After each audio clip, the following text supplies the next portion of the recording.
Hey everyone. Today I want to talk with you about Ethereum censorship resistance. And just to introduce myself, my name is Slava, I'm CTO at drpc.org, and we're building robust RPC infrastructure for the multi-chain future.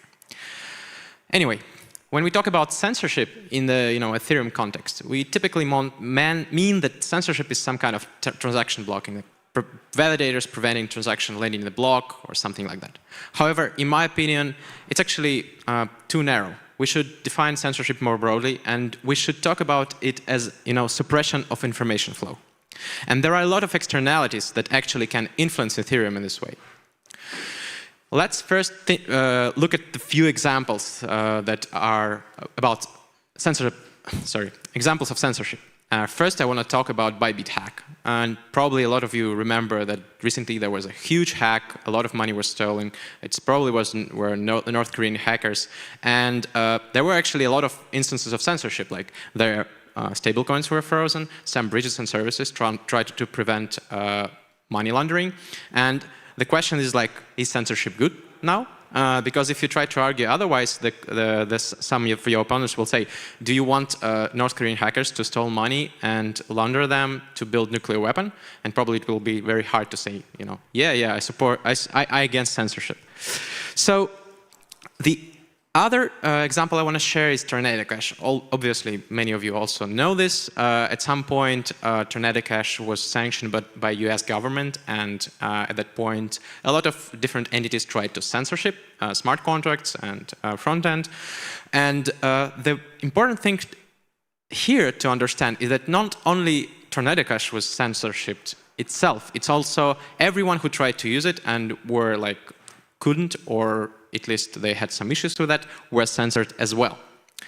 And the last example actually is not from crypto. I want to share with you the case from Russian internet.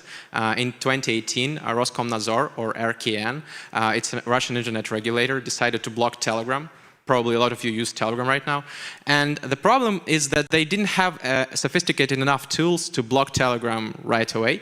So they started bashing a lot of IP addresses, eventually banning 18 million IP addresses in Russian internet, disrupting Russian internet for several days. A lot of money were lost, and a lot of businesses couldn't function. And that was like the case when censorship actually is not just about censorship, it's just about stability. So in my presentation, I want to distinguish two types of censorship. First is targeted censorship, which is when you try to censor individual or group of individuals. But the key idea is that when it's individual like targeted censorship, you kind of can't expand the censorship, a list of censorship entities too quickly. It's very hard. For example, in Bybit hack example, there should be some broad social consensus to do it, and it's hard to replicate.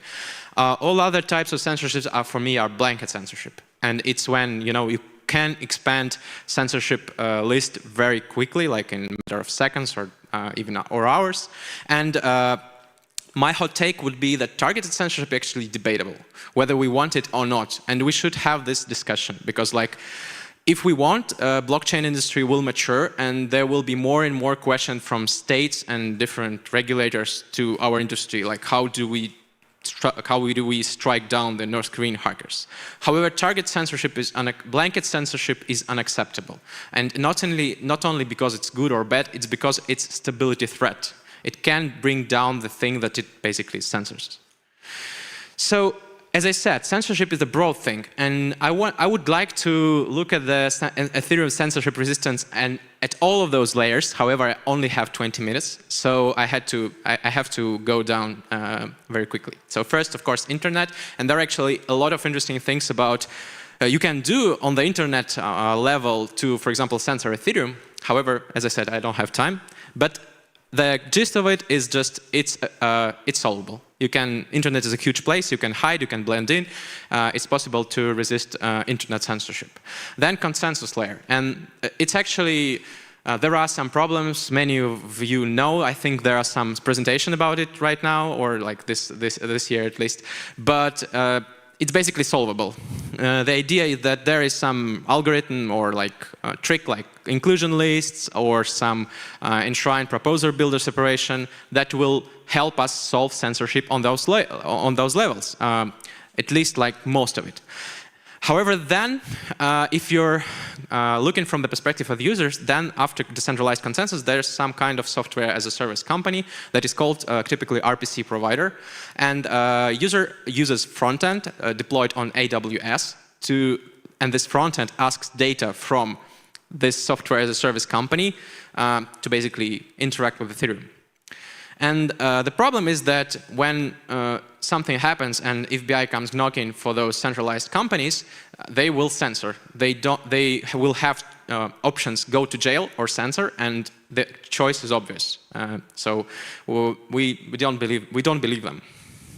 And if you think that it's some kind of just targeted thing about some investigations, targeted censorship. Actually, it's not. For example, last year on EthCC, there was a presentation about this paper that basically proposes some kind of very well-defined and very systematic way of censoring on RPC layer. It's kind of a lightweight bank secrecy act that will force all RPC providers that need to comply to score your wallets, to block suspicious activity, to log all the data, all the good stuff. Basically implementing mass censorship mechanisms. And how can RPC providers censor you? Basically two ways. Write. And of course, I don't know if you know, but when you send a transaction, you send it through the wallet. But the wallet typically uses some RPC provider. And the thing is, for example, for MetaMask, you can change it. But for most of them, you actually can't change them. So if, for example, they use censoring RPC provider can deny your transactions. And also there is a read. If you go to Uniswap and you want to make a transaction, first you need to read a lot of data from the blockchain to build the transaction itself, and only then you can send it. And of course, those requests can be denied as well. And the first question, can censoring RPC stop Bybit hacker? And the obvious question is no, it can't. Sufficiently sophisticated actors will run their own nodes, no problem. The long answer, yeah, there are some possibilities. You can make actually it harder, you can maybe catch some guys.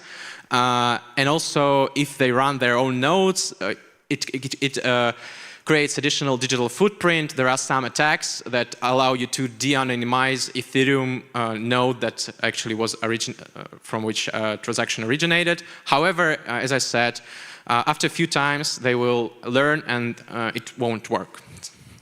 However, can it be used for blanket censorship? Of course it can. For example, imagine your favorite DEX was sanctioned by the US government, and now all censoring RPC providers do not work with it. So maybe they will find some non-censoring RPC provider, and the front end will work, but it will work slowly, more errors, more latency. It's kind of bad user experience.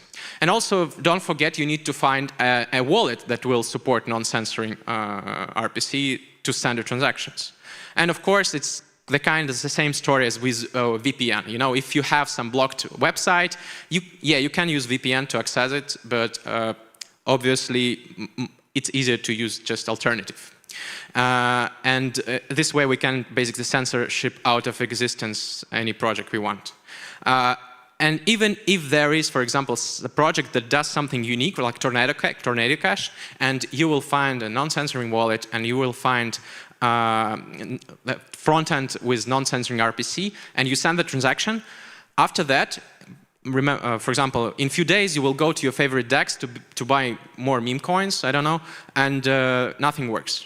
Nothing works because now your wallet is tainted. And now censoring RPC provider actually scores your wallet, and they said, no, it's probably a hacker, I will deny the service, and you kind of shadow banned.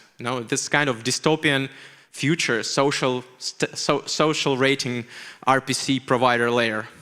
So imagine, this great instrument in the hands of this guy or any crazy regulator out there. It's actually, I would say it can bring down Web3 completely. So the obvious question, decentralized RPC, yes.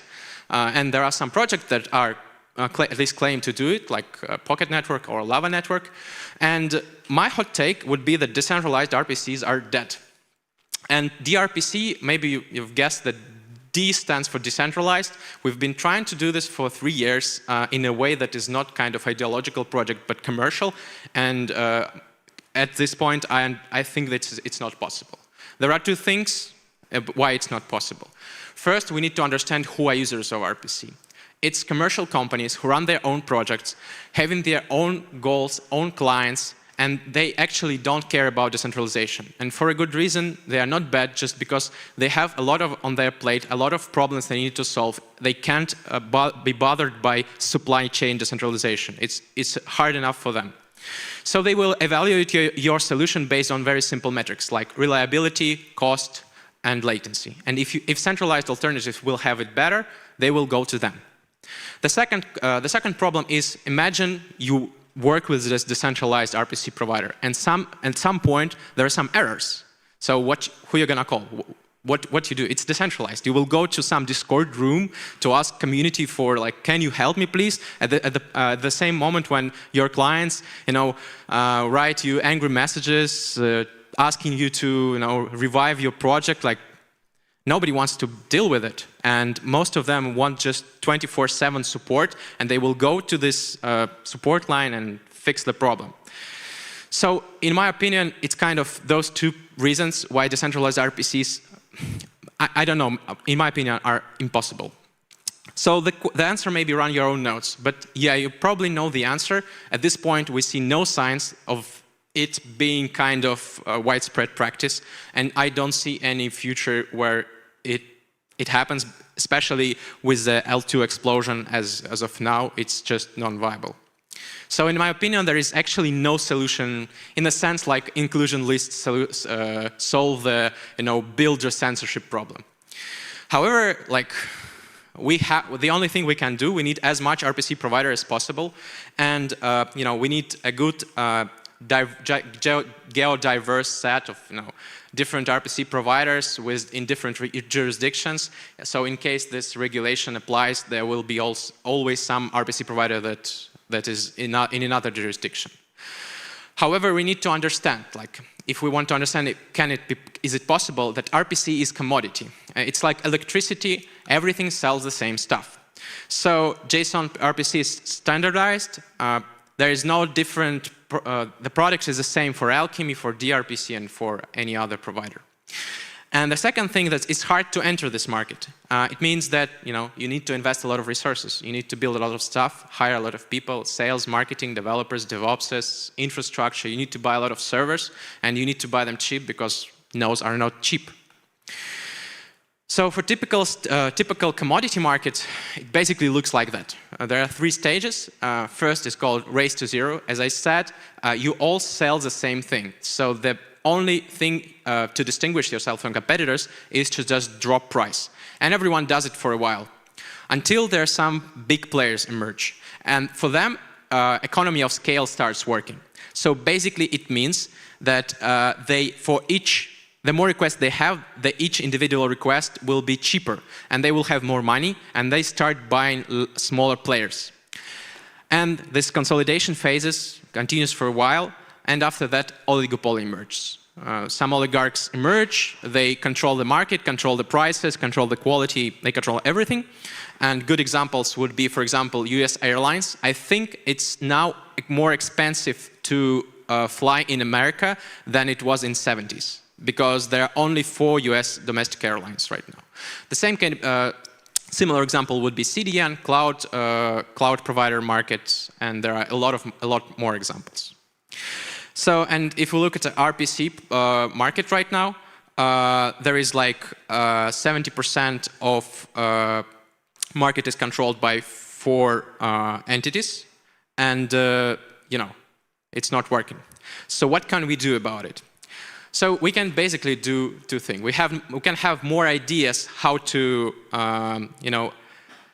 decrease the barriers to enter the market, and we can do it easier to swap the provider. So first is, of course, the idea how to enter the market easily, more easier. It's our DRPC idea. It's basically modularized. You have 2 types of companies. You have node providers and you have front ends. And front ends doing all the stuff that decentralized RPC provider can't do. Support, sales, marketing, all that stuff. Node providers are actually kind of those native Web3 blockchain companies that are responsible for infrastructure.